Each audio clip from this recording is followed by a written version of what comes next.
Let's go, let's go.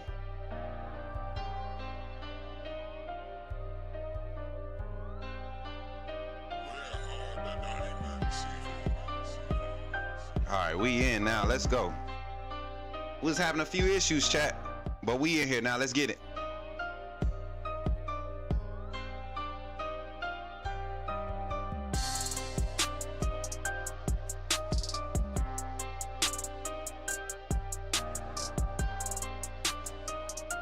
Let's go.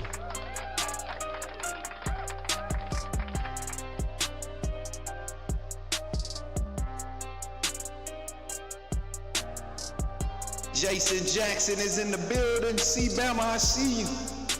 Let's go ahead and crank this show up, man. I'm ready to do it. Hopefully y'all are too. Let's go. Somebody say, put me in the game, coach. Let's go.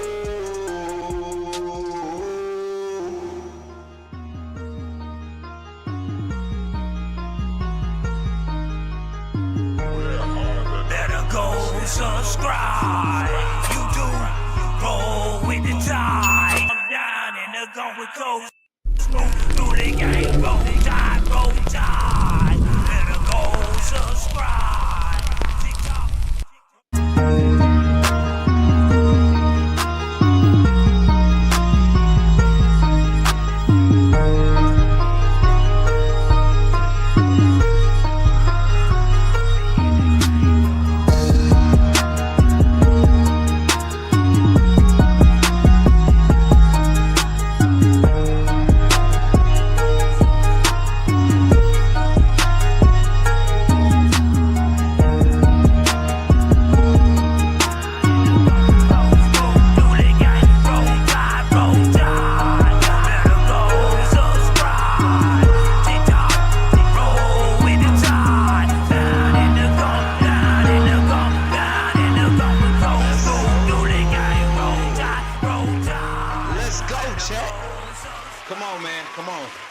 Tell me.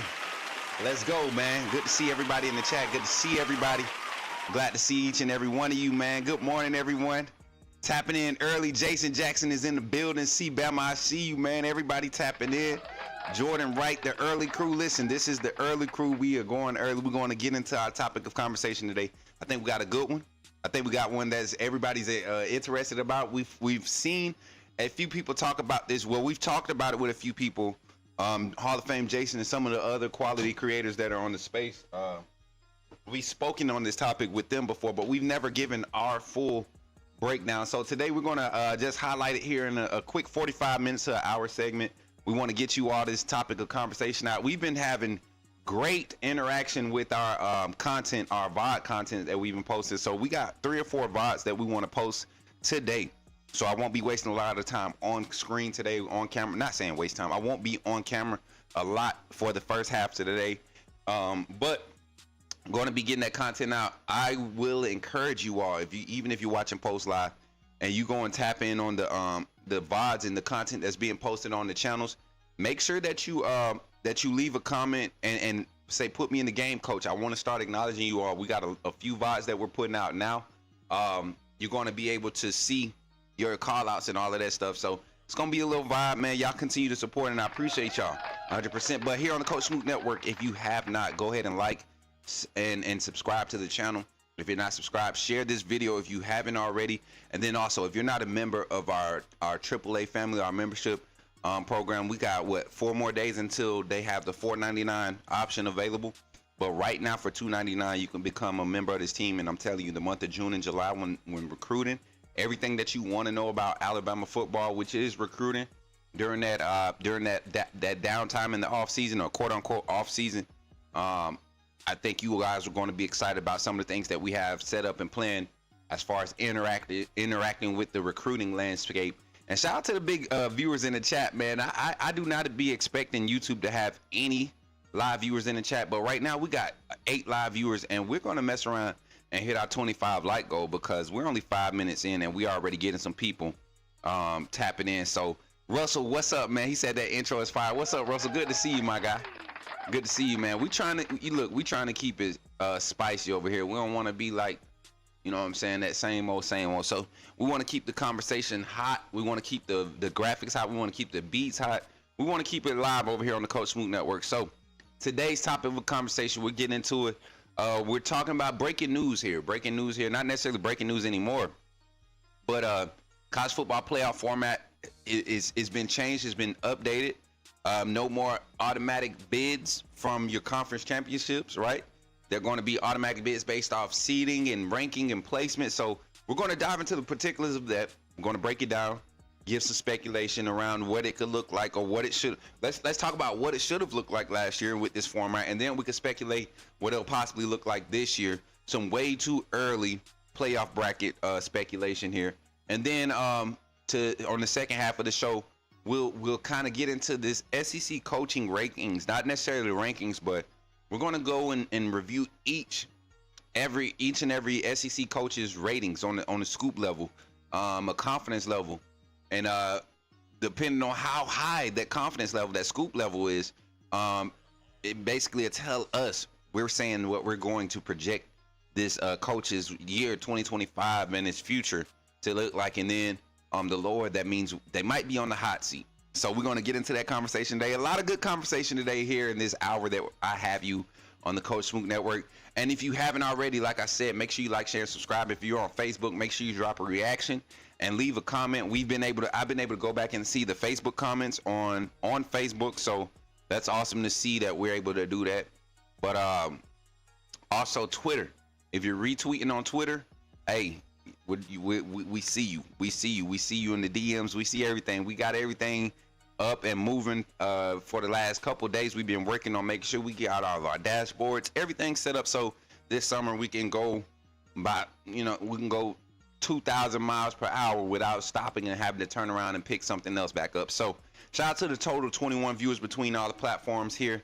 And with that being said, man, let's get into this show, man, here on the Coach Smook Network. Y'all know how we do, man. Y'all know how we do when we getting into this conversation, man. What I need y'all to say.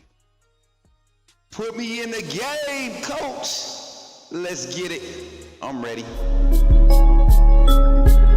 You talking about Jalen Miro and the Pips? Perfect weak side linebacker, right? I'm not going to take up a lot of time, but I want to say that I'm excited about what. Okay, forgive me, my brother. What's on your mind? Oh, I'm good. I'm just feel sorry for all the other content creators now that we have this mega star back in our presence. Let's go, man. Let's go. All right, let's get into the conversation, man. I'm hyped today. I'm ready to get into it. I'm ready to knock it out. Today's live might not even be an hour because I actually lined this one up. So all my points and stuff, I might sound generic like some of the other guys, but I'm gonna bring that energy. I really mapped it out today. I usually go and just have some bullet points, but I mapped it out today. So, cause I want to explain how this benefits college football, not just from a competition standpoint, but keeping the main attraction playoff system, right? Keeping it attractive, but also just making it make sense. What we should have had last year. So we'll get into that conversation today. Shout out to TikTok, man. Acre Oatmeal. I see y'all over there. Malio. I see y'all. AKA Oatmeal. I said Acre Oatmeal. AKA Oatmeal. I see you over there. Malik, I see you over there on TikTok. I appreciate y'all. I forgot we're on TikTok today. We're on 4 platforms right now. YouTube, Twitter, Facebook, and TikTok. We're live right now. So if you're on any of those platforms, if you're on TikTok, tap the screen. That's how you help us grow over there.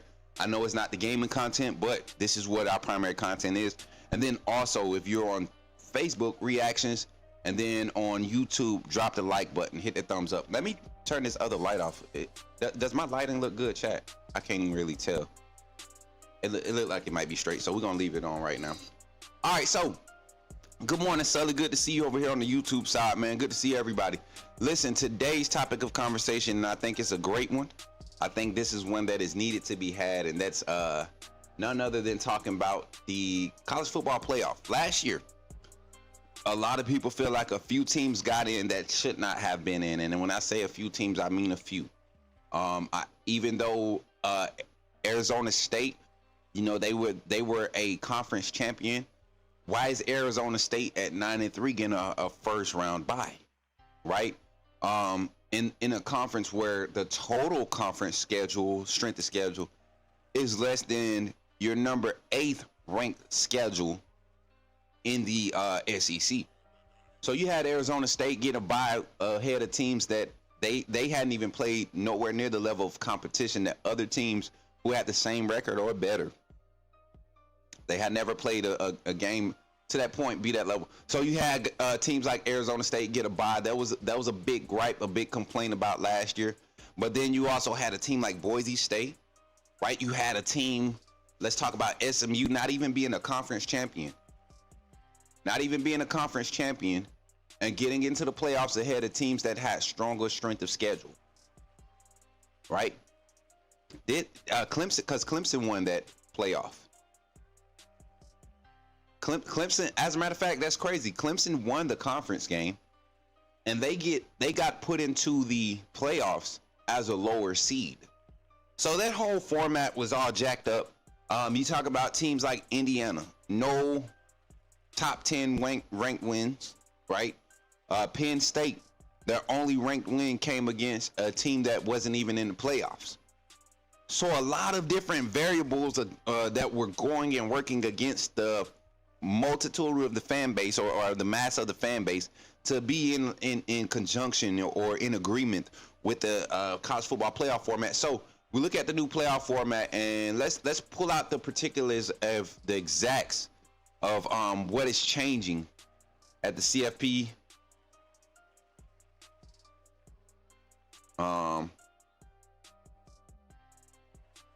Here we go.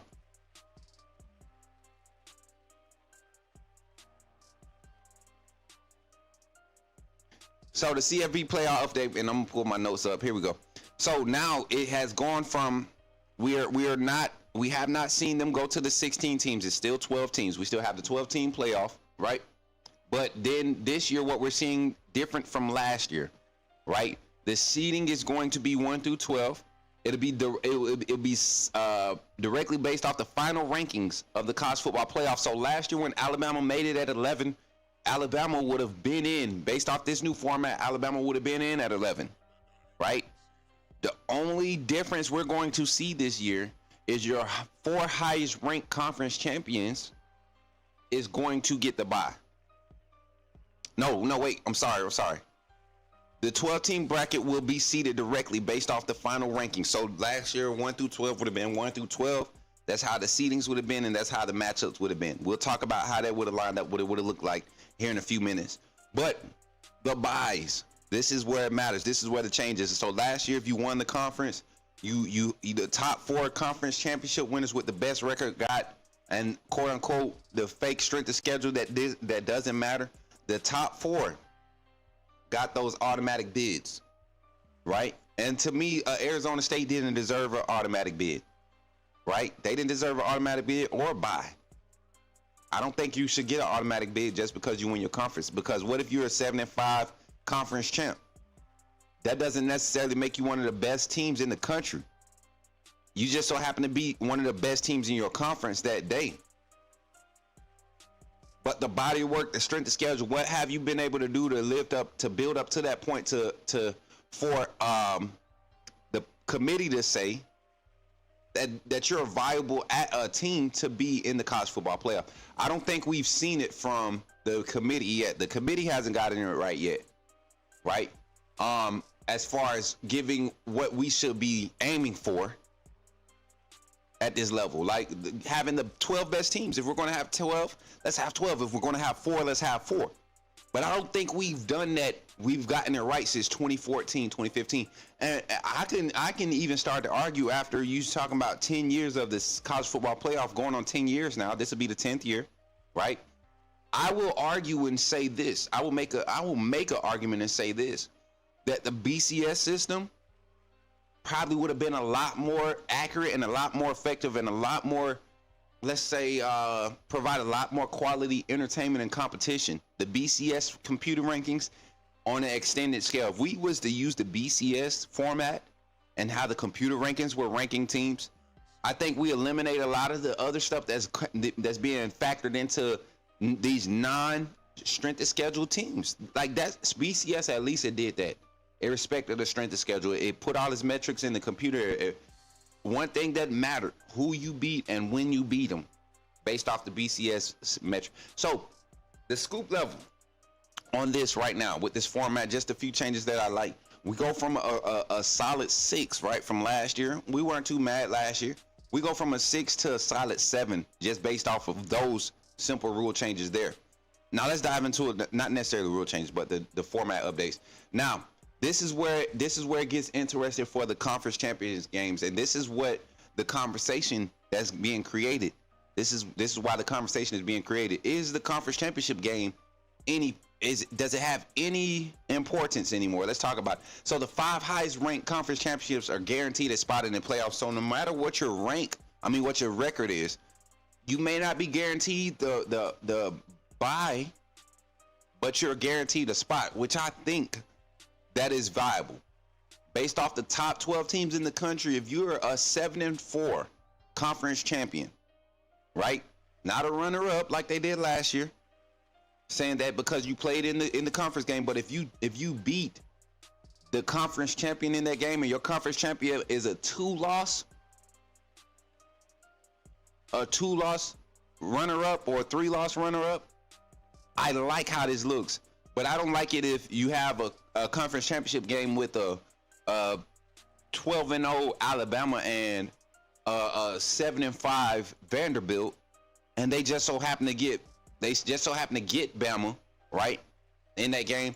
I don't think Vanderbilt is in that situation. I don't think Vanderbilt is a playoff team. So how much is strength of schedule going to matter when it comes to that? Right? How much is the matchup, the head-to-head matchup, how the game played out? How is that going? Like there are determining factors that I think should be. If you have a game where you have uncharacteristic numbers, those metrics should be in place, because if I'm averaging 2 turnovers a game and then against Vanderbilt we have 7 turnovers and they win by 3, does that really make Vanderbilt one of the better teams in the country? I don't think so. And that's why I say we are getting to a point right now with the format updates that I think we're getting to a place where the teams that deserve to be in, right, that have earned it, meaning strength of schedule, handled games in hostile territory. When you lost to a team, what was their record and their status at that point, and then what have they done since they beat you? Right? Not just beating Ohio State week 2. That shouldn't carry you good enough. Now, if Ohio State runs the table after they lose to you, and you lose one extra Ohio State, you beating Ohio State should matter, right? But if Ohio State loses to you, and then they lose the rest of their games, or they have a 500 record, Ohio State preseason ranking and what they did last year shouldn't help boost your reason for being a good team and saying that you're one of the teams. So it's a lot of variables in this, and I don't think we as a fan base think about this when we're talking about putting the committee to the fire and getting them to make the right decision. But I do think they really make it complicated, and they make it harder than what it is when you're talking about finding the best teams. Right, the best teams, and this is why I think I'm in support, just like Coach Saban and many other former, I guess you could say, monumental pieces of the college football game or the game of football in general, have been leaning towards the side of getting the committee of former players, former staff members, people that could sit in there and debate, and maybe have one mediator who's separated from the game to cast a balanced vote, right? So that's a little bit, that's the primary updates. So how does this affect the season, right? How does this new update on the college football playoff format affect the season? It makes it interesting because you got teams like Texas and Ohio State playing in week 1, right? 2 teams that got to find out some answers early. A marquee game that starts off the season early. And it gives you 2 former playoff teams, right? That or 2 recent playoff teams. They kind of give you that mode, set the tempo of what the season should look like when it comes to the powers to be in the college football rankings. So let me pull up and pull up the college football schedule, the weekly schedule. And we're going to talk about why I think this format affects college football. I think it starts to put us back in position to bring college football back to meaning something. We're talking about our in-season, in-conference, cross-conference rival games, right? Cross-conference rival games. We've seen, like, of late, Clemson and Georgia has been a cross-conference matchup that's has some history for some years. That game should matter at the beginning of the year. Texas, Ohio State is going to be one. I think for the years to come is going to be one to watch. I think we were supposed to have, Alabama was supposed to have a home series spark back up with USC, right? So games like that over the years, they can matter in the game. You see LSU had USC last year. I think USC got it early on them, and then LSU started trending. They missed the playoffs by one game. Same situation Alabama was in. So I think this for college football does some good things on the front end, especially when you're talking about exposure for the kids. I look in week one, the first Saturday, week one, and some of the games, like we said, Texas, Ohio State. I look at some other big name games that can benefit from having a game like this at the beginning of the season. Talking about teams last year that were kind of had some momentum coming into the season, preseason rankings. They were right there in the 15 to 20 range. They fell apart probably in the middle of the season. And, towards the end of the season, they're sitting there with 2 losses and with 4 weeks left, they're talking about the possibility of being in their conference championship game and going to the playoffs. So teams like Utah, what's good, big homie? Teams like Utah, I think that's a team that is returning a lot of experience. On the defensive side, they got to find some answers on offense, but this is a well-versed team. The coach is there. A team like Utah could benefit from winning an early game against UCLA, right? Because they might beat UCLA in early season, and UCLA might turn around with Nico and have a prolific offense that helps them win 6 or 7 games. UCLA might upset a top 10 team throughout the season. They might get a top 20 upset, and having a win against a UCLA team with 2 losses on your record and a non-conference champ at Utah could help your resume at the end of the season. Right? So that's why I say this format, it makes more sense, because the games that you lose and when they're played really matter.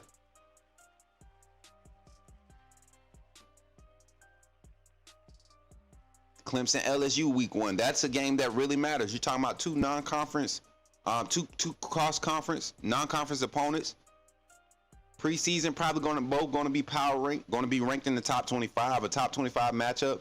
Same with Texas and Ohio State. We know there's going to be a top 10 matchup, right? And then even Sunday, that Sunday of that opening weekend, you got 2 teams that were on the outside looking in last year, and they have some cross-conference matchups that look attractive.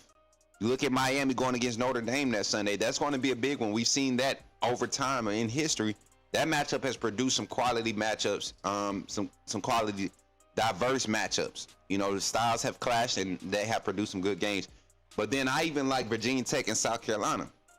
Virginia Tech had a very, very young team last year, and then they had a lot of injuries, but they had talent scattered, young talent, showcasing a few things. Now coming out of the spring, you listen to some of the reports coming from the Hokies camp, and they're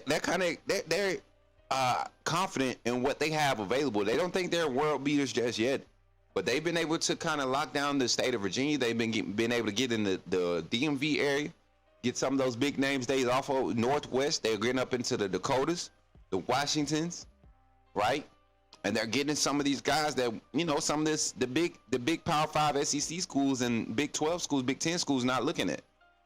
So this is a year that I think South Carolina, Virginia Tech week 1 is going to provide some quality outlook on what this season could look like. And then also it just continues to show you the talent spread across college football with the NIL and the portal now being a driving force in it. Let's talk about week 2. I'm gonna edit this on. We're gonna have some of these names. Week 2 didn't really have one that I thought could really shape out college football and have implications on what college football playoff looks like. But there are some names that I want y'all, some teams that I want y'all to kind of be on the lookout for because they were secretly, literally like on the outside looking in. Illinois having an early matchup against Duke. Now, Duke is a team they've been padding some talent, right? In the ACC. They've been competing in the ACC. They have not been like world beaters or anything, stepping up to the plate, winning the conference or anything, but Duke has been sneaky good. I think Duke and Illinois might mess around and have a top 10 defense this year. Illinois only lost 2 starters from their defense last year. If I'm not mistaken, Illinois lost 2 starters, and if you watch their defense from last year, their defense was not their problem last year. If they could retain what that defense was doing and continue to evolve that offense of what it was looking like last year, especially in the run game, you're talking about an Illinois offense that the last 3 weeks of the season they were top 20 in the run game. No passing game. We don't even want to talk about their passing game, but this was a quality team. Illinois Duke should be one to look at. SMU Baylor. Baylor is supposed to be past their rebuild stage. Are they going to be able to start making some noise? SMU, a team coming back from their first playoff berth. What type of energy do they bring coming into the season? Let's go to week 3. I'm not seeing anything week 2 that catches my eye that says this could shape the college football playoff. Now, everybody knows week 3 is when most of your conference games start to kick off. And this is when you really you get your feet on the ground for the season. Some teams are still playing they last cupcake game, that second cupcake game you won early in the season, right? That one you want, that mismatch game you want to kind of use to really evaluate guys in live action. But you got some guys kicking off September 14th. We got some action that week. You know, Alabama, we host Wisconsin. We went up there last year, that nice weather up there. They come to us this year. Jason Jackson, they lost him to Georgia because they had 2 more that they feel are better than him. That's what I'm saying. Like, and if they find any other weapons outside of the running back room at Illinois, they could be a tough team in their conference. But Jason, you're absolutely right. He did go to Georgia, but you see what happened at Georgia. They lost they number 1 guy, right? And then Illinois they get the guy from Illinois, but Illinois feels like they had 4 backs on the roster anyway that they were going to utilize regardless. So I don't think they're missing out on losing him. Week 3, man, I told y'all these are the week 3 is when it starts for me, honestly. You got Georgia, Tennessee early in the season, Georgia, Tennessee, Florida, LSU that week. Who else is in that in that week 3? Notre Dame, Texas A&M. Texas A&M is my sleeper this year. I went back and I did some evaluation. I watched a lot of other games that I didn't necessarily make the main headlines. I think A&M with their roster that they're returning, they lost a lot of guys, but what they got in the portal, A&M is one of those teams that could be like Ole Miss last year. So A&M, Notre Dame early in the season is going to be one to watch. You know, especially with the way the SEC is spread out, in my opinion, this year. After your top 3, I think 4 through 7, 4 through 8 are right in the same. And then I would even say 4 through 10, and then 11 through 14. We'll talk about our SEC coaching rankings, and I'll tell you why I got those teams ranked the way, or got them lined up the way I do. Who else we got on this thing? Miami and South Florida. A lot of people used to look at that game in CUSF and think that was just a cupcake game, but I think with what Miami has lost on their roster, the pressures of having the success they had last year and to repeat that is going to be virtually unmatchable because they don't have near the same assets they had last year. The running back is gone. Your quarterback, Cam Ward, the number 1 draft pick is gone. You lost 2 of your up-and-coming wide receivers. You lost your primary wide receiver from last year. You lost your tight end. It's just a lot that I don't think Miami has enough. And South Florida, they've been recruiting, but they've also been an attractive destination for portal pieces. If you go look at South Florida, 2 years ago when they gave us that run for our money, when we went down to them in Orlando, I don't know if y'all remember, but South Florida had like 9 former SEC players on their defense in their starting 11 on defense, right? And these were guys quality guys that were recruited by other SEC schools during that time. I had to fix my computer because the HDMI thing is not working. Keep flashing out on me, chat. But you look at it now. South Florida USF is definitely a team to pay your respects to when you show up, especially when you play them at home. Miami gets to host them, but I think South Florida is going to be a quality team again to have on your schedule. And when people turn around and look at the schedules at the end of the season, they look at if they ever turn around and turn the film on, they'll see that South Florida was a good team. Miami, if they could do something in week 3 against them, I think they might be able to cruise through their schedule. They don't have a tough schedule at all. The ACC is very weak. Teams like USF need to go to the ACC. I think that'll pad it up. UCF, USF, all the Florida teams could jump in the ACC and it'd be a good conference. All right, Clemson, Georgia Tech. Don't sleep on Georgia Tech. They have been recruiting their butts off, and they are retaining guys. They're not losing guys to the portal. Georgia Tech is becoming an attractive spot for the offensive scheme that they're running now. You know, putting the ball in the air, no more triple option, right? Still an attractive spot for running backs, but I look at what Georgia Tech is doing culture-wise, and it's becoming a lot more attractive than what it has been in history. TCU is a team that I think is going to be an explosive offense this year. Can they sneak into the college football playoff this year? They might have a chance, man. Do not be surprised if TCU starts coming up in a lot of your mainstream conversations and all of that. Do not be surprised. They're hiding a lot of stuff over there at TCU. All right, now let's go on the back end of the season and talk about why some of these games will matter. We talked about some of the SEC pals, but we've also talked about some unnamed teams that are like right there under the radar. So in week 13, when everybody's kind of, coming off their buys or they're going into their cupcake game, you got to think there are some games that happened that week that could really shape a college football playoff. So let's say Florida State lost to Alabama week 1, and now they're in week what week we in? Week 13. So that right now Florida State is probably had their 2 bye weeks at week 13, and let's say they're 9. Let's say Florida State is 8-2 at this point. 8-2 at this point. You have 12 games in the regular season. Florida State is 8-2, and they're going into week 13 against a conference opponent in North Carolina State. We know what North Carolina State does in that conference. They always are the dream killers. Let's say Florida State goes into week 13 8-2, and they win against North Carolina State, right? Now they're 9-2. They have 11 games, and then the following week Florida State wins they beat Florida to close out the season. Is it Florida State at the end of the season, right? Let's say Florida State wins against Florida, a SEC opponent, who I believe is probably going to have some status at that point in the season, towards the end of the season.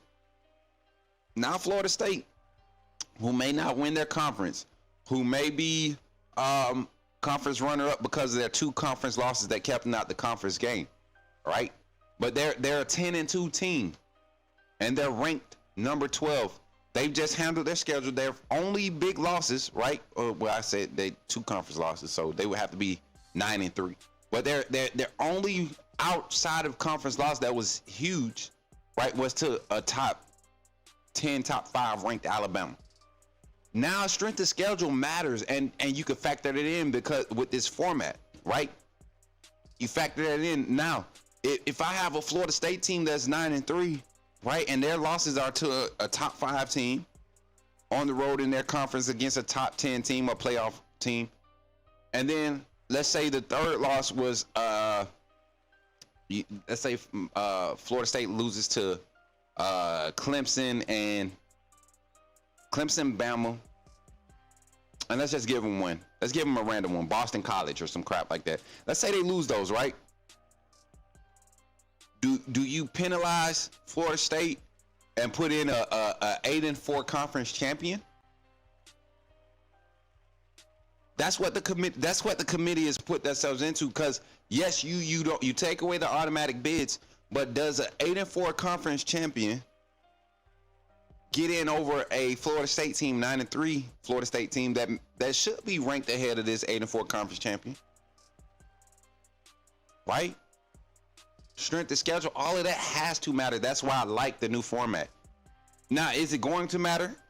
I don't think so. I don't know if we haven't seen it. I mean, until we're proven otherwise, I don't think we see it happen. We don't see strength of schedule actually stand up for what it means just yet. But it has to happen if we want to get it right. It has to happen. And how does that happen? Well, strength of schedule. If I have a number 10 team at the beginning of the season and they take a loss at the beginning of the season against an end of the season top 10 team, and that's their only loss, this team has shown that they play on the same level as a top 10 team. Transitive property should have no value in rankings. Meaning, if Clemson beats Georgia and Georgia beats Alabama, but Alabama beats Clemson, that shouldn't matter as far as rankings, right? When it comes to strength of schedule. That should only matter when it comes to head-to-head, because now we're talking about placement, not necessarily seeding, or what seeding is there. 1 through 12 is your seeding, but placement is seeding. So if Clemson beats Georgia, Georgia beats Alabama, Alabama beats Clemson, who's the stronger team in that triangle? Who's the stronger team? You can't really definitively say. You wouldn't know until everybody played it, everybody, you know? Got the chance to play both sides of the fence, but you wouldn't know. So how do we get to that level? You break out the schedule, strength of schedule. How many ranked teams did Clemson beat? How many ranked teams did Georgia beat? How many ranked teams did Alabama beat? That's where strength of schedule matters, chat. That's where it matters. So, college football playoff, new format. I like where it's heading. I like the fact that the automatic bids are gone. Your top, your what was the wording? I want to say this correctly so I don't misquote this.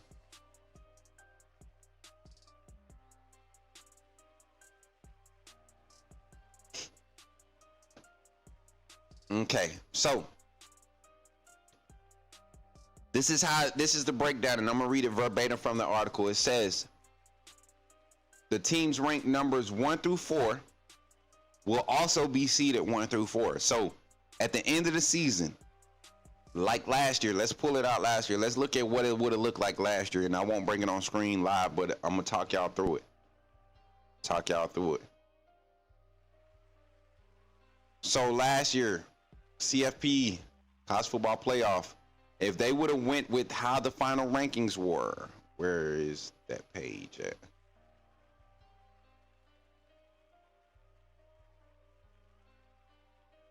All right, here it is.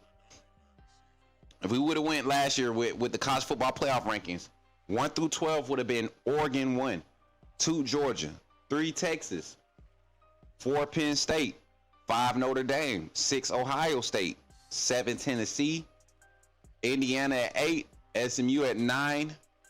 Boise State at 9, SMU at 10, Alabama at 11, and Arizona State at 12. That was the final playoff rankings. You have your 4 conference champions in that top 12, right? You have all your conference champions in that top 12. Arizona State, Boise State, Oregon had won their conference, right? If I'm not mistaken, Oregon won their conference. Georgia won their conference. So you had all the conference champions in the playoffs. So this new format, it still honors having a conference.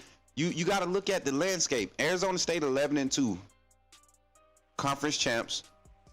Only 1 win over a ranked opponent, top 20 ranked opponent. Their other loss was an unranked loss. So their strength of schedule, they got thrown in at 12. But what messed it up was this year they got the automatic bye. They had to bye. Why did they get a bye and they were the lowest ranked playoff seed? No matter that they got automatically to 4, they were the number 12 seed. They were the lowest ranked team in the playoff rankings. How are they getting a bye? So we killed that by letting them in, respecting them being your conference champ. But your 2 losses is going to hurt you on these top teams, because yes, you may be able to win your conference, but you're not better than the teams in front of you. And the film will tell you that. But my gripe is this: you got a team like SMU who lose to Clemson, right? Clemson's not even in the top 12 that's who was missing. Clemson comes in with 3 losses, right? And they beat a 2-loss SMU, a 1-loss SMU, right? Clemson comes in, they beat a 1-loss SMU. They win their conference. They get an automatic playoff berth because they're the lowest ranked. They have the worst record of conference champs. So they get the 5th seed, if I'm not mistaken. Let's go look at that playoff bracket. I think Clemson was number 5 last year. Clemson was number 12. They got the 5 seed. Yep.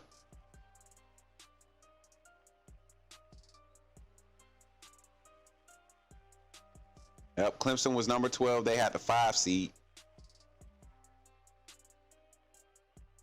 SMU out of the ACC, they were number 11. Number 11 in the playoff rankings when they did the seeding.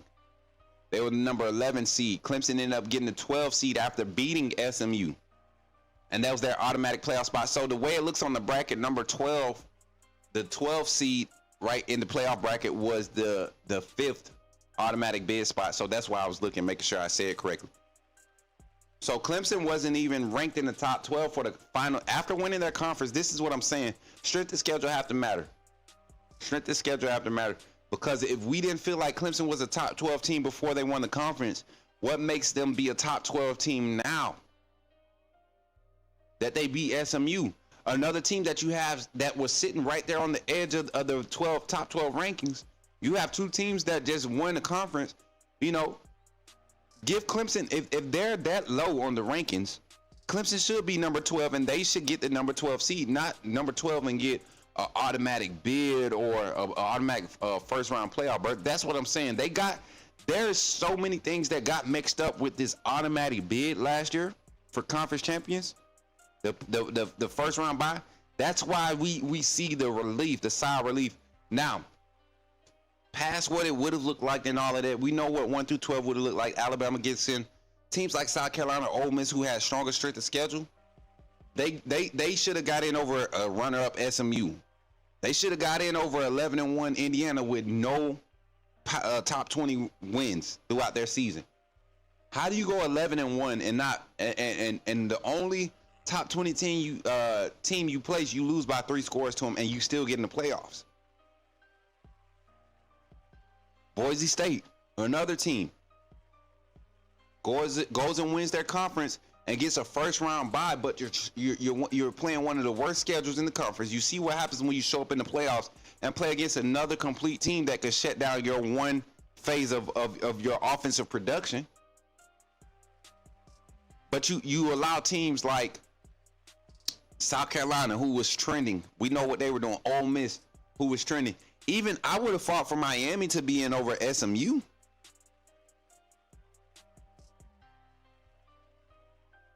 We were having conversations about Iowa State making the playoffs over Alabama. With their strength of schedule, 10-3, with that strength of schedule, you even had Missouri sitting on the outside looking in the top 20, right there at 19. But last year showcased the fear of what the committee, they showcased the fear of the SEC with their selection. They showcased their fear of the SEC continuing to remain the dominant conference, and because of that, they utilized last year to take advantage of what we know to be true, and this year we get back towards the right direction of how college football is supposed to be. So that's it. College football playoff format breakdown is up. We got the new format. Automatic seeding is gone. Top 1 through 12. That's how they're going to do it. 1 through 4 will be the top 4. The top 4 records. Doesn't matter conference championship or not. Strength of schedule is going to have to really be relevant for this format to work out. I appreciate y'all for being here. Let's take a quick second. Let's do a little segue. Let me make sure I got the right video up first of all, chat, while I'm playing.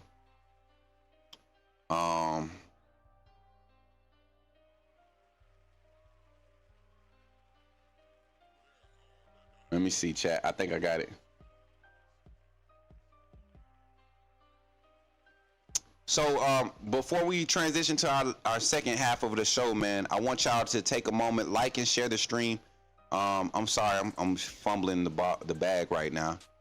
That's why I need to be on StreamYard so I can have my handy dandy Mary J ready to help your boy out. Here we go.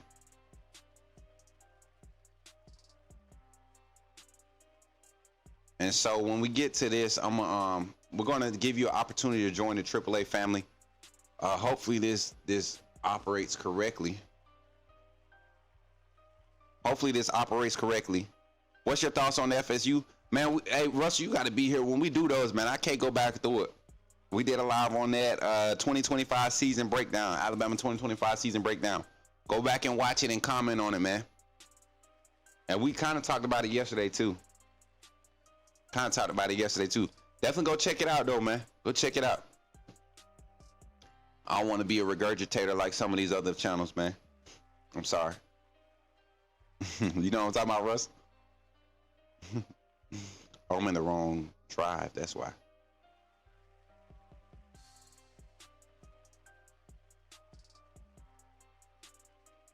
Here we go. All right, let's get this cancel. Let's get this downloaded, and then I'm gonna get y'all over to this little segue so I can go grab some water, and then we can finish the show out strong, man. I didn't realize how much I was talking. We at the 47-minute mark. This is pretty cool. Because now I get to run through the rankings like I want to, and then get y'all thoughts. That way we don't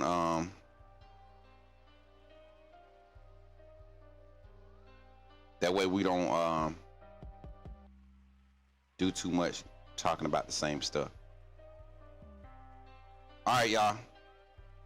Let's get into it. Hey, if you're not a member of the AAA family, this is how you become a member and support the AAA family.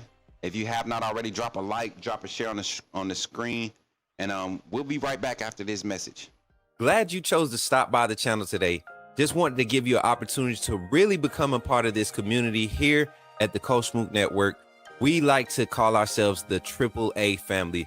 The AAA stands for authenticity above all. We just want to give you an opportunity to become a part of this community because we're growing and we're doing something special here as a fan base, not just for Alabama, but the fan community as a whole. We're creating an environment where it's safe to be yourself, be authentic, and meet people who share the same passion you share, whether it's for the same team or not. You can do this by becoming a member of the AAA family. You simply start by just clicking the link provided to you by one of the moderators in the chat, or it'll be pinned to the top of the chat. Click that link. It'll bring you to my homepage. When you get to my homepage, make sure you hit the notifications button and turn on all notifications. Understand that there are multiple ways to support the channel, and each level has its perks. You can go through and read each perk. As we continue to grow, new perks will be added to each level. One thing we would like to highlight that all AAA members are greatly appreciated. It does not go unnoticed that you have taken time and hard-earned money to support this channel. Once you join, YouTube is going to ask for some payment information, and make sure you monitor your subscription dates. Also, if you really want to get interactive with the community and find out what's going on, think about joining our Discord family. This is where you can get into all the fan talk of the community, and also there are networking opportunities. Please be mindful that there are rules and that we expect everyone to treat everyone with respect. Also, if you're looking to partner with Coach Smook Network or sponsor, please hit us up at coachsmooknetwork@gmail.com, and our staff will get back to you in a timely manner. I'm your boy Coach Smook of the Coach Smook Network, and I thank you for supporting this channel.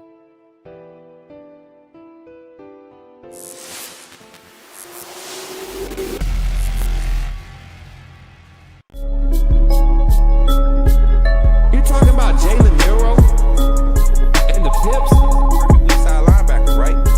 I'm not going to take up a lot of time, but I want to say that I'm excited about what. Okay, forgive me, my brother. What's on your mind? Oh, I'm good. I'm just still sorry for all the other content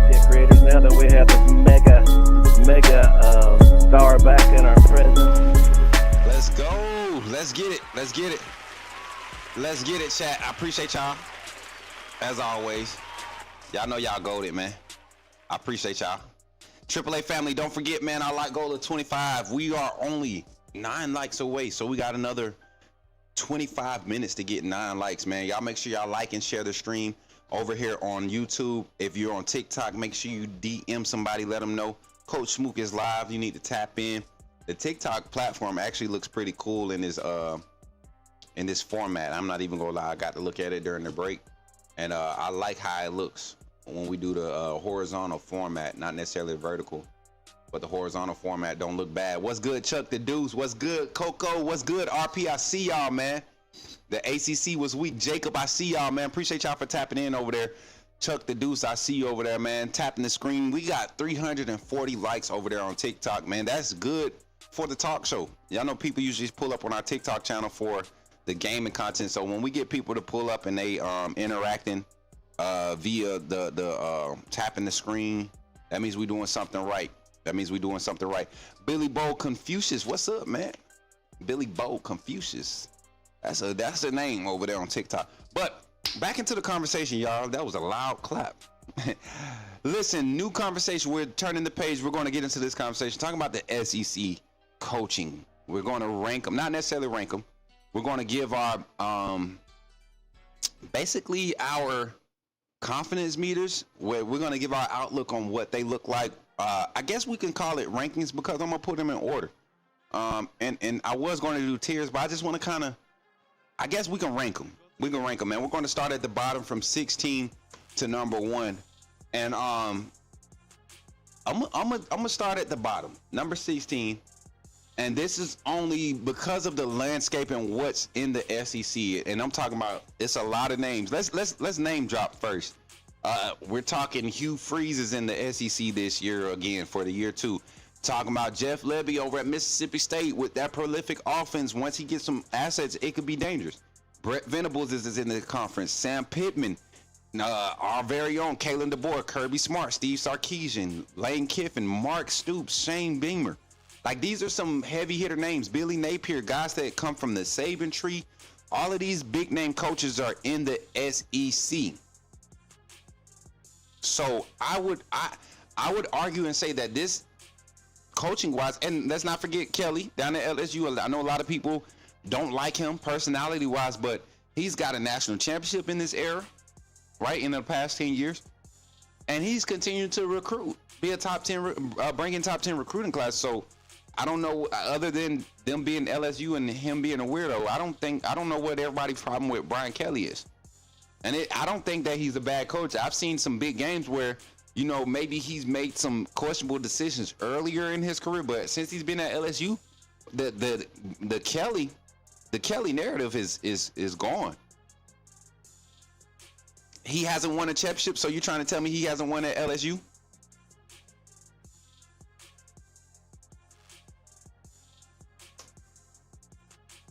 He hasn't?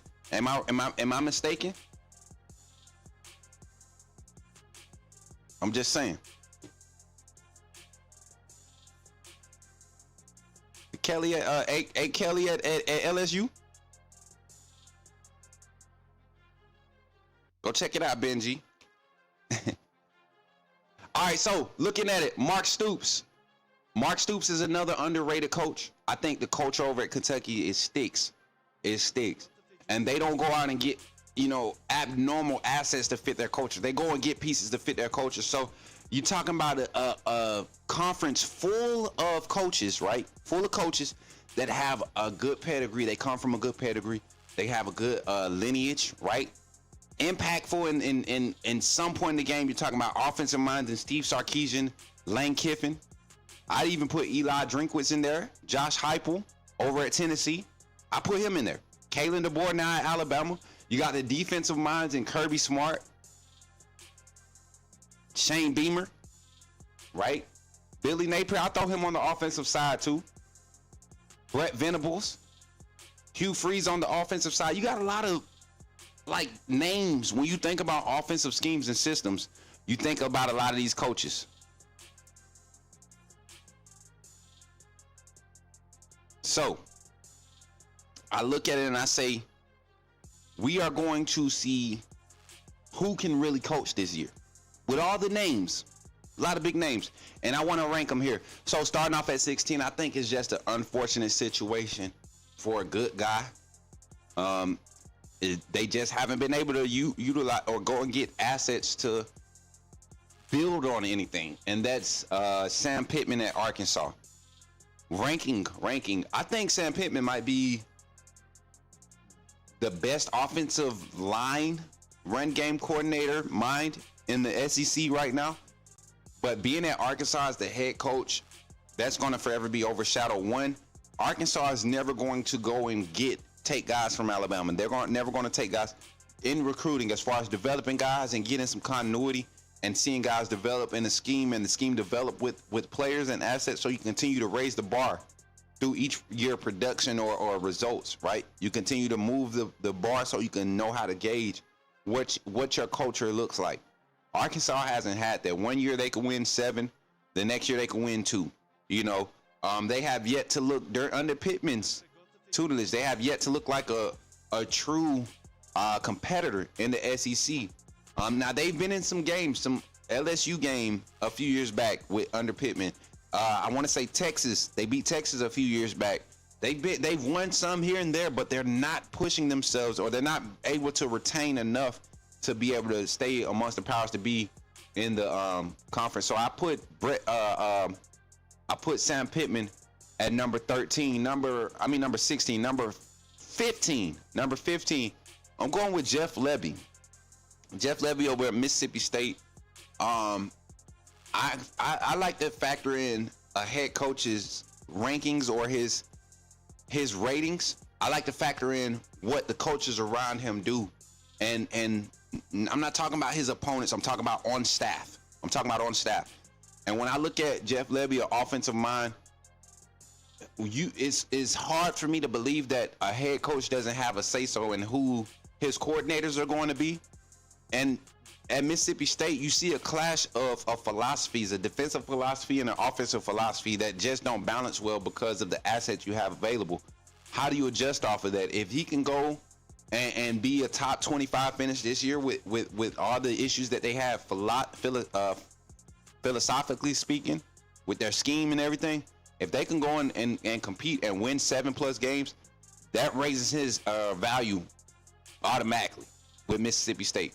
They got a lot of young guys. They're not able to recruit heavy. Ole Miss is killing the state. Mississippi State is not getting many looks from their own in-state guys. They're having to really survive off the portal, poach off the portal, POP, poaching off the portal. So Mississippi State at number 15 with Jeff Lebby. I got him at number 15.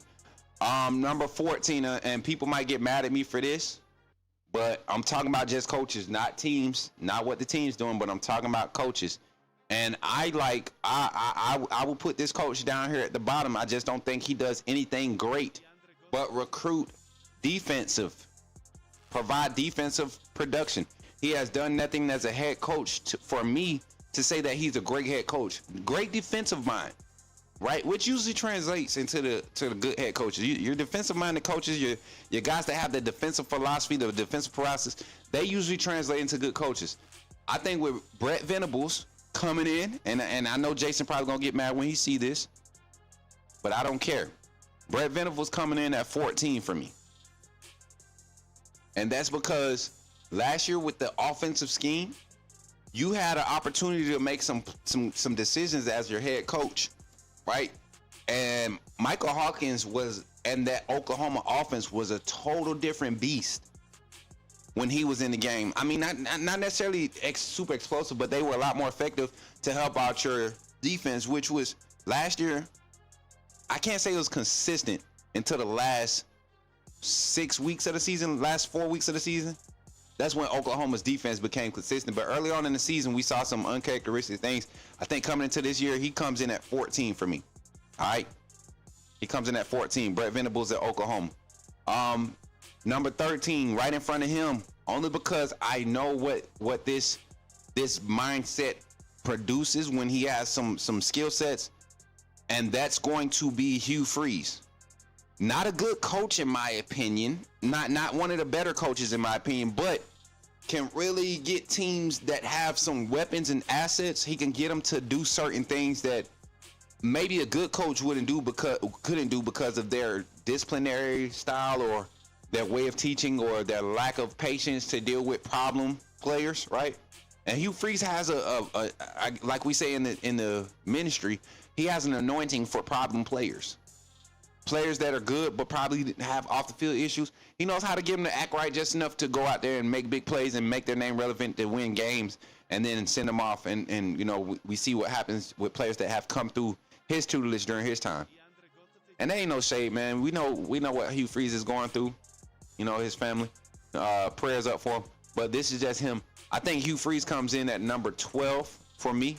What number am I? We said 16 was our boy Pittman. We had 15 Jeff Lebby. 14 was Hugh Freeze. 14 was Brett Venables. 13 was Hugh Freeze. All right. So I got Hugh Freeze at 13. I think he just does a lot of different things with offensive assets that can hide if you have defensive issues, like I believe Auburn has this year. His offensive mind and what he does with weapons on that offensive side, it doesn't make him a dominant coach. It just makes teams better, and he puts himself in the conversation to even be considered as, you know, a quality coach with what he does on the offensive side. Now we're down to 12. Let's go to 12. I'm gonna go 12. I'm gonna go with Eli Drinkwitz at Mizzou. Yes, I know they came off a 9-3 season last year, but I'm talking about his coaching. Another one of those coaches that I feel like timing and play calling is his issue, right? Last year, the defense depleted, offense depleted, and he was trying to maintain the same play calling style he had from the year before with that prolific offense, Luther Burden, those receivers, the quarterback that they had. But he didn't necessarily have the same assets, and I didn't see a progression of play calling style from the staff, offense or defense. Can he grow from that this year? Getting some guys back, but you're replacing a lot of production that wasn't very explosive last year. So this year he's going to be put to the test. The year that he had to produce and rebuild is when he had a good year. So I'm giving him a little bit more confidence coming into that. Where was that? That was number 11, right? Number 11 for number 12 for Elijah Drinkwitz. 11, 10, 9, 8. The next four. Coming in at 11, I got Clark Lee over at Vandy. I like Vanderbilt coach. I like what he was able to do with their culture. They're getting in the portal. If y'all haven't been paying attention, Vanderbilt's getting in the portal, and they're becoming an attractive destination. If you haven't been to Nashville, I think Vanderbilt's in Nashville, right? If you haven't been to Nashville, if you haven't been to Vanderbilt's campus, you're missing out on a site. They're not the Alabama's, but that's a quality campus. If you a low key type person, Vanderbilt is the type of campus you want to be on because it's enjoyable, it's nice, it's beautiful, but it's an attractive spot because of the systems that they're running. They're going in the portal. They're getting guys that were, probably second and third on the depth chart that could have been ones at Alabama or Georgia, but they just so happen timing is everything, right? They're going to get similar guys like that, not necessarily to those rosters, but similar guys like that, and they're developing them in systems that are easy and able to get through. So I got Clark Lee over there pulling up. Billy Napier, Mike Elko, and Mark Stoops all in that 11 through 8 range. Number 7, I'm going to go with Brian Kelly. I say this because I feel like Brian Kelly has been blessed with quality rosters, and he's done enough to stay in the competitive nature, right? To stay in the competitive conversation. He hasn't done anything to really just set himself apart or to put himself as a top 5, but I think he does enough to keep himself right on the edge with what he has available.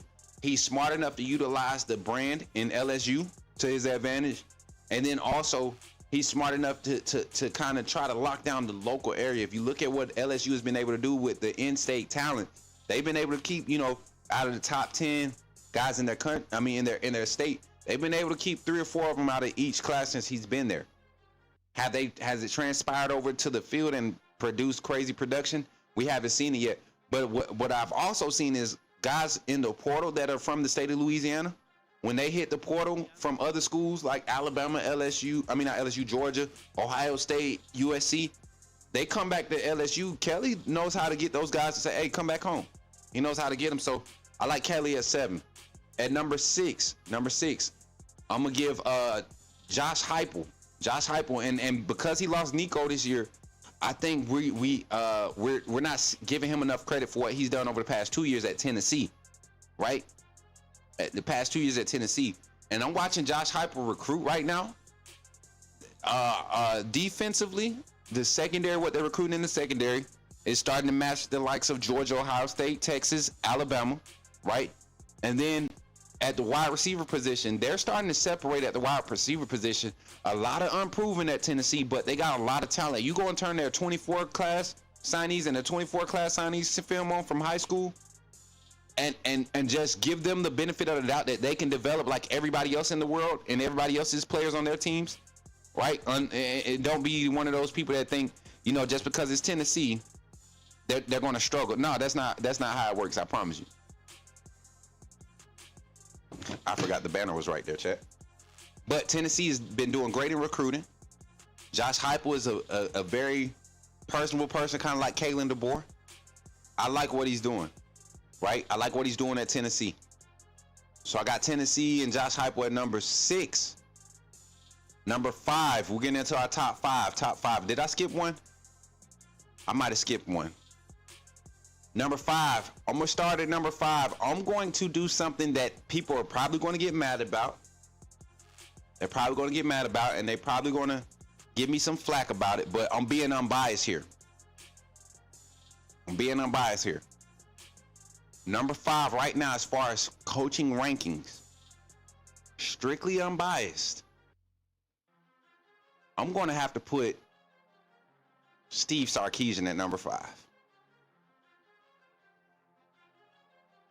And I know Texas fans are going to sit here and they're going to get mad. They're going to get mad, right? But I think Steve Sarkisian, of all the coaches in the SEC over the past 3 years, Kirby Smart included, Steve Sarkisian has had the most veteran rosters. He's had the most return in production up until this year.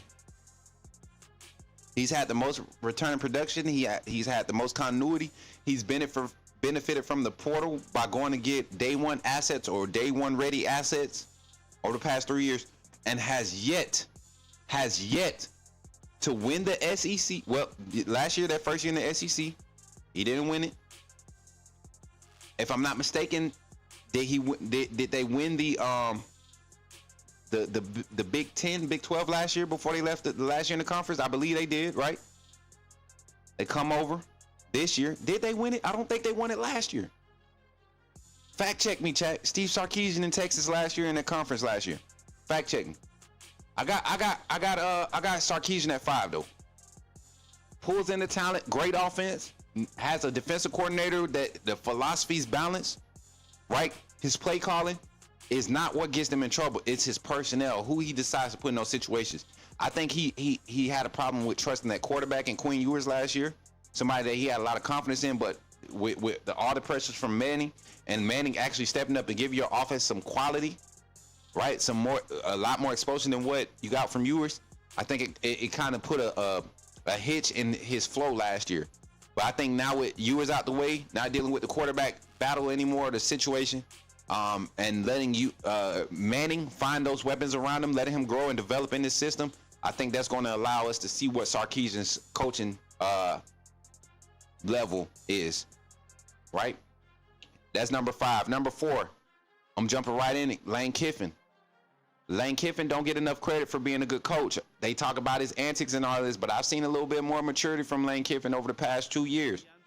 He like his Twitter noise, but when it comes to the game, Ole Miss is 1 game out of the playoffs last year. Ole Miss is a possession from beating Georgia last year. Lane Kiffin has been pulling off some big game wins, some big wins in the conference. He's been pulling off some big wins in the conference over the past 2 years. And you got to think, he's stayed relevant amongst Kirby Smart, Nick Saban, Jimbo Fisher, who was at A&M a few years ago. So Lane Kiffin and a top 10 win record over the past 5 years as a head coach. So for everybody, all you, and especially Benji, I like when you come here because Georgia lost to Kentucky a few years back. Benji, you're an Oklahoma fan, right? And this is what we were talking about last year. You of all people don't need to talk about what happened last year and use that to carry over and talk about what these coaches do.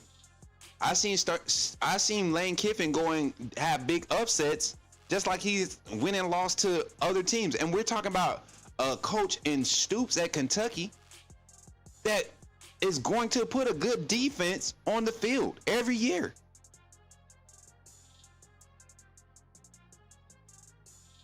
And Ole Miss should have freaking beat Georgia worse. That's what I'm saying. If you didn't watch the Ole Miss Georgia game last year, you don't know coaching, because they really should have blew Georgia out last year. Ole Miss and Pete Golden and their defense was actually solid last year. Us at Bama Nation, we were trying to figure out how in the world did Pete Golden go over to Ole Miss and produce a top 10 defense the last 6 weeks of the season last year. I need my Oklahoma fans to open their eyes a little bit more.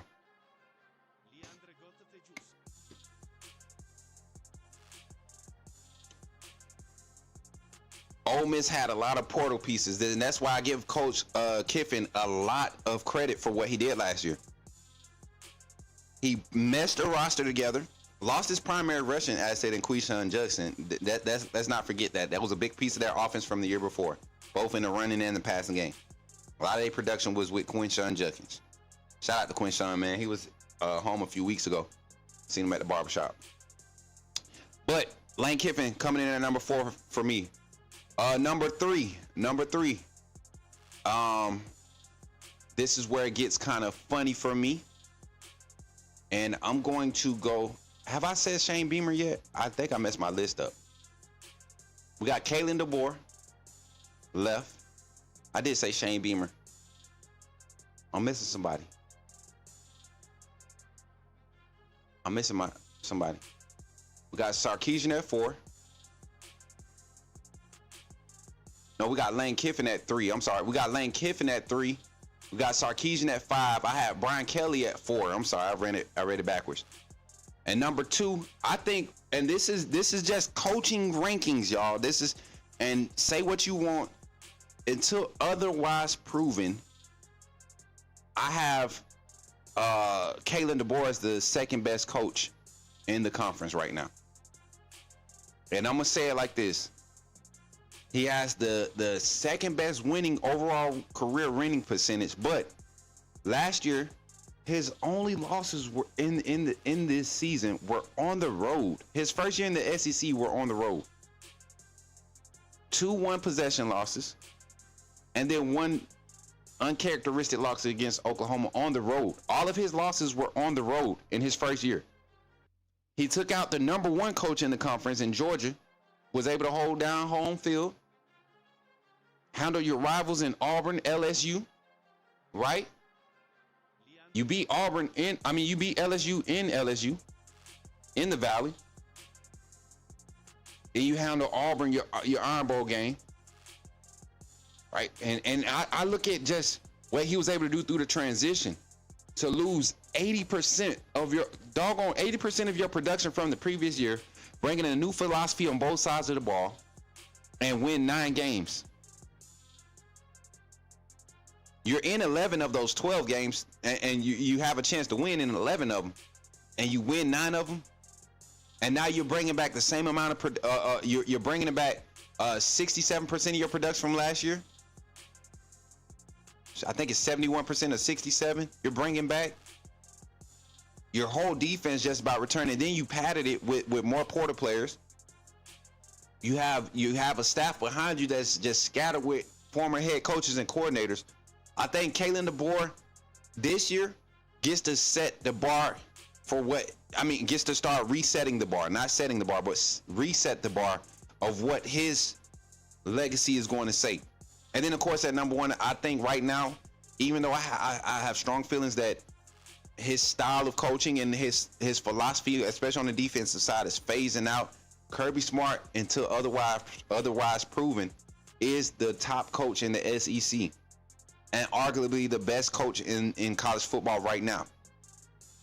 Arguably. There's a few names you could throw out there. They're kind of running in the same circles now that Saban is out the way. There's a few names you can throw out there and have that debate with, but I think Kirby Smart is the leader in the SEC. They're the defending champs. He did it with a roster that had a lot of questions last year on both sides of the ball.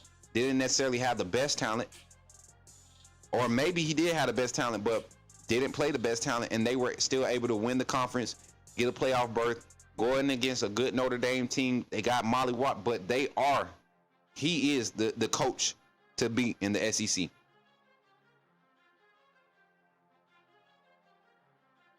He is. And Ben G, you got Mateer coming into your system. I went and watched it yesterday. I had a lot of downtime. No, what was yesterday? Monday, Sunday. I wanted to get some more facts behind the John Mateer thing, and me and Hall of Fame Jason gonna have a very good conversation. I see some things with Mateer. No, I'm saying I'm talking about quarterback. You said something about Simpson. I'm talking about OU's quarterback situation. Everybody's hype about OU. Mateer has a lot. I think there's a lot to worry about. A lot of stuff that happened last year for him at Washington, and maybe it's just the fact, and that's what I want to lead with. Maybe it's just the fact it was at Washington, and that's how it had to be done. Maybe it's a different product at Oklahoma, right? But I forget the coordinator's name. I looked at his style. What they did at Washington last year with Mateer is not what usually comes out of that system as far as style. Production, yeah, but style, I don't think he could play that style in the SEC. And Brett Venables is going to have to really see where this goes early on in the season. We know that he wants his defense to be kind of like the catalyst. And if that's the case, and you have an offense that can supplement that or be the catalyst, and your defense performing good, Oklahoma's in a good position. Texas is going to be hurting this year.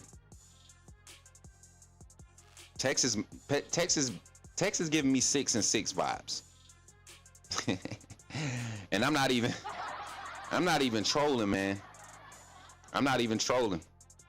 Rebuild year. Say what you want, Benji. Be delusional. Rebuild year. There's no way you lose 41 players on a roster. I don't care.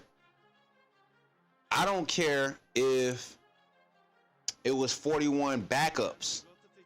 You don't lose 41 players on a roster and expect to do anything like you did last year at the level you did. Week 1, you might look good. Shoot, then again, y'all got Ohio State. Another team that's returning a lot of production. Week 1 might break your spirit for half the season and put you in a whirlwind to try to figure out what's going on, really.